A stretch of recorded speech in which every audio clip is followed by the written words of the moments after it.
Black Cave Tragedy. In April 1995, Thomas Edward Benning set out alone to explore Black Cave in Arizona. Having visited before, he felt confident. He carried only an electric miner lamp, no helmet. The cave's initial section was familiar and he navigated easily. Curiosity led him into a hidden side passage he hadn't explored before. After some time, he tried to turn back, but realized an hour had passed and he was lost. Despite retracing his steps, nothing looked familiar. Then things got worse. His lamp began to flicker and soon died, leaving him in total darkness.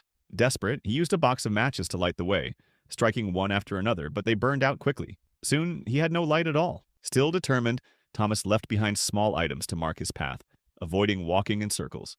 Starving and exhausted, he came across a narrow fissure barely waist deep. Hoping it might lead him back to safety, he entered feet first. But as his hips dropped below the narrowest point, he became completely wedged, trapped and immobile. Back home, his wife grew concerned when he didn't return and contacted police. The search was difficult. Thomas hadn't told anyone exactly which cave he was visiting. After days of searching multiple caves, rescuers eventually found his car near Black Cave and entered. They found some of his belongings, like his glasses and shirt, but missed the hidden passage where he was stuck. Amazingly, Thomas was still alive at the time, but weakening fast. With no progress, authorities eventually called off the search and declared him missing. His wife never gave up. She begged authorities to continue searching and distributed flyers. But it wasn't until December 1996, over a year and a half later, that 3 cavers discovered Thomas's remains deep inside the cave. Cueva Chevé Tragedy.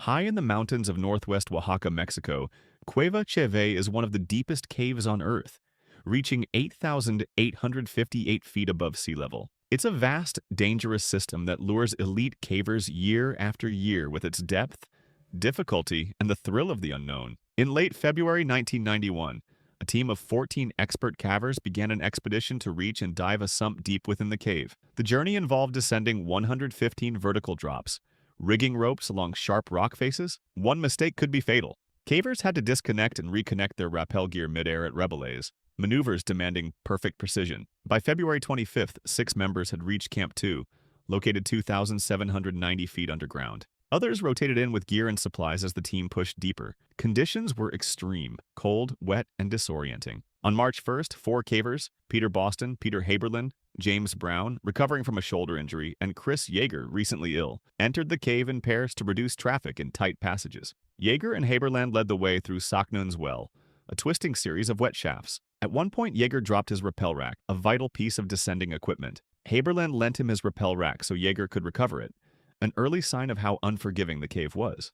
That evening, the two reached the final descent to Camp 2, a 33-foot slope to a rebelay, followed by a 75-foot free-hanging drop. Haberland went first. The rebelay was placed awkwardly low, forcing him to use a foot ascender to pass it. At the bottom, he signaled Yeager that the line was clear and he could go. Suddenly, a rockfall, a rush of air, and a sickening thud. Looking up in horror, Haberland saw Yeager lying motionless in a shallow pool. One leg was twisted unnaturally, his helmet was knocked aside, and his face was pale. Haberland rushed to him, but Yeager was unresponsive. In a panic, Haberland ran 15 minutes to Camp 2. Boston and Brown joined him, hurrying back to help. When they arrived, Yeager wasn't breathing. Blood dripped from his nose. They pulled him from the water, wrapped him in a sleeping bag, and performed CPR for 20 minutes. Gurgling sounds came from his lungs, but there was no pulse. His pupils were unresponsive. Chris Yeager was declared dead shortly after. Sterkfontein Cave Incident. On September 29, 1984, cave diver Nuno Gomes, along with friends Peter Verhel and Malcolm, set out to explore the unmapped underwater sections of Sterkfontein Cave in South Africa. Their goal was to lay a guideline from the entrance to a distant area called Milner Hall. Nuno entered the cave alone and successfully laid a 396-foot line to the end of the water-filled passage, while Peter and Malcolm assisted from the surface. Encouraged by the success, all 3 dove in to follow the new line. After reaching an air pocket at the end, they turned around to exit, but midway, Malcolm tapped Nuno to signal that Peter was missing. Nuno backtracked and found Peter had wandered into a side tunnel. He signaled Peter to return to the guideline. They continued, but Peter disappeared again. Assuming Peter had exited through another route to avoid a tight squeeze, Nuno and Malcolm surfaced, only to find he wasn't there. They re-entered the cave and searched for 4 hours, checking the guideline and nearby tunnels. Silt stirred up by movement had reduced visibility to nearly zero, and they eventually ran out of air. They surfaced and called for help. The fire brigade responded but lacked cave diving experience, so police divers took over. Visibility was too poor, and by evening, the search was suspended, with rescuers assuming Peter had drowned. But Peter was still alive. He lost in a side tunnel, disoriented by the darkness, stirred up silt, and lack of a guideline. He found a small room and waited. He tried signaling with his flashlight and banging on rocks, but no one came. Eventually, he shut off his light to conserve power and drifted in and out of sleep. Days passed. On October 6th, 7 days later, search efforts resumed, but Peter remained missing. He spent 14 days in total darkness, starving and losing weight. After a failed 120-foot attempt to escape through a passage that led to a dead end, he returned to his spot to wait. Police searches continued for 6 weeks before being called off. Later, Nuno joined volunteers trying to connect the dry and wet cave systems. He found a new path, and there they discovered Peter's footprints, then his body. Next to him was a message: "I love you, Cheryl and Ma." The autopsy showed Peter died of starvation after 3 weeks underground. Despite his mistake, his will to survive was extraordinary. Caballo Cave Incident.